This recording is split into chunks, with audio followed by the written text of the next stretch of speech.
കോഴിക്കോട് ജില്ലയിൽ ഒരു കോൺഗ്രസ്സുകാരൻ ഇലക്ഷൻ ജയിച്ചിട്ട് എത്ര നാളായി? അസംബ്ലി ഇലക്ഷനിൽ 4 നൂറ്റാണ്ടാവുകയാണ്.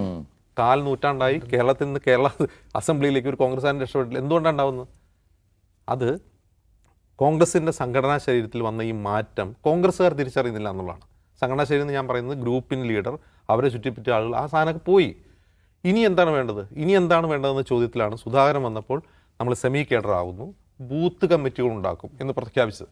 അതായത് ബൂത്ത് ലെവലിൽ ഒരു ഇലക്ഷൻ വരുമ്പോൾ പാർട്ടി പ്രവർത്തനമൊന്നും വേണ്ട, നിങ്ങൾ പാർട്ടിയുടെ പ്രചാരണത്തിനോ പാർട്ടിയുടെ ഐഡിയോളജി പ്രചരിപ്പിക്കാൻ പോകണ്ട. കുറഞ്ഞ പക്ഷം ഒരു ഇലക്ഷനിൽ വോട്ടർമാരുടെ ഇടയിൽ വോട്ട് ചോദിക്കാൻ പോകാൻ ആളുകൾ വേണം, സ്ലിപ്പ് കൊടുക്കാൻ ആളുണ്ടാവുക, ബൂത്തിലിരിക്കാൻ ആളുണ്ടാവുക. ഇത് വളരെ അടിസ്ഥാനപരമായ കാര്യമാണ്. ഈ കാര്യത്തിൽ കോൺഗ്രസ് എത്രമാത്രം വിജയിച്ചിട്ടുണ്ട്? ഞാനൊരു കോൺഗ്രസ്സുകാരനാണ്. ഇന്നത്തെ ഇന്ത്യയിൽ ഇന്ത്യ എന്ന ആശയത്തെ ഉയർത്തിപ്പിടിക്കുന്ന ഒരേ ഒരു പാർട്ടി കോൺഗ്രസ്സാണ്. ഞാൻ കോൺഗ്രസ്സുകാരനായി പ്രവർത്തിക്കണം, ഞാൻ ജനങ്ങളോട് കോൺഗ്രസിൻ്റെ ആശയങ്ങളെപ്പറ്റി പറയണം, അവരോട് സംവദിക്കണം, അവരെ കോൺഗ്രസിന് വോട്ട് ചെയ്യാൻ പ്രേരിപ്പിക്കണം എന്ന് ചിന്തിക്കുന്ന സാധാരണ പാർട്ടി പ്രവർത്തകരായ മനുഷ്യരുണ്ടല്ലോ, അവരുണ്ടോ? അവരൊരു ബൂത്തിലുണ്ടോ? അത്തരം മനുഷ്യർ ബൂത്തിലുണ്ടോ? ആ ബൂത്തിലുള്ള അവരെന്ത് ചെയ്യുകയാണ്? അവർ പാർട്ടിയുമായി അഫിലിയേറ്റഡ് ആണോ?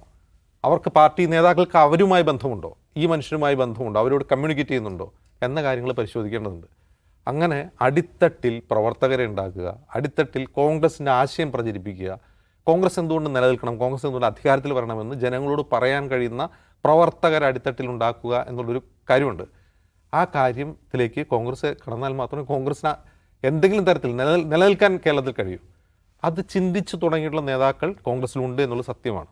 ഇപ്പോൾ നമ്മൾ വളരെ നെഗറ്റീവായിട്ട് കാണുമ്പോൾ പോലും, ഇപ്പോൾ ഇത്തരം സംഭവങ്ങൾ ഉണ്ടാകുമ്പോൾ പോലും ഈ സംഭവം ഉണ്ടല്ലോ, അത് ക്യാമറയുടെ മുമ്പിൽ നിൽക്കുക എന്നുള്ളത് പഴയ ഒരു 30 വർഷം മുമ്പുള്ള സ്ട്രാറ്റജിയാണ് നേതാക്കളുടെ.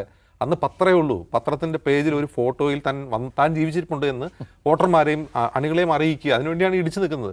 ഇതൊരു 30 കൊല്ലം മുമ്പുള്ള സ്ട്രാറ്റജിയാണ്. കെ.സി. എബു എന്താണ് അങ്ങനെ നിൽക്കുമ്പോൾ വിചാരിക്കുക, ഞാൻ അങ്ങനെ നിന്നില്ലെങ്കിൽ, ആ ഒരു വിഷ്വലിൽ തന്നെ കണ്ടില്ലെങ്കിൽ താൻ ജീവിച്ചിരിപ്പുണ്ട് എന്ന് കോൺഗ്രസ് അണികൾക്കും വോട്ടർമാർക്കും മനസ്സിലാവില്ല എന്ന് കരുതിയാണ് നിൽക്കുന്നത്. യഥാർത്ഥത്തിൽ അത് തന്നെയാണ് പ്രശ്നം. കെ.സി. എബു ജീവിച്ചിരിപ്പുണ്ട് എന്ന് തെളിയിക്കേണ്ടത് അദ്ദേഹത്തിൻ്റെ ബാധ്യതയാണ്. അത് ഫോട്ടോയിൽ പോസ്റ്റ് ചെയ്തിട്ടല്ല,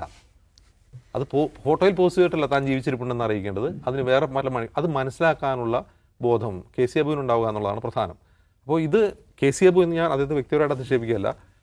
കെ.സി. എബു ഒരു വ്യക്തിയല്ല, അതൊരു പ്രശ്നമാണ്. ആ പ്രശ്നം കോൺഗ്രസ് എങ്ങനെ പരിഹരിക്കുമെന്ന് നമുക്ക് നോക്കി കാണാം.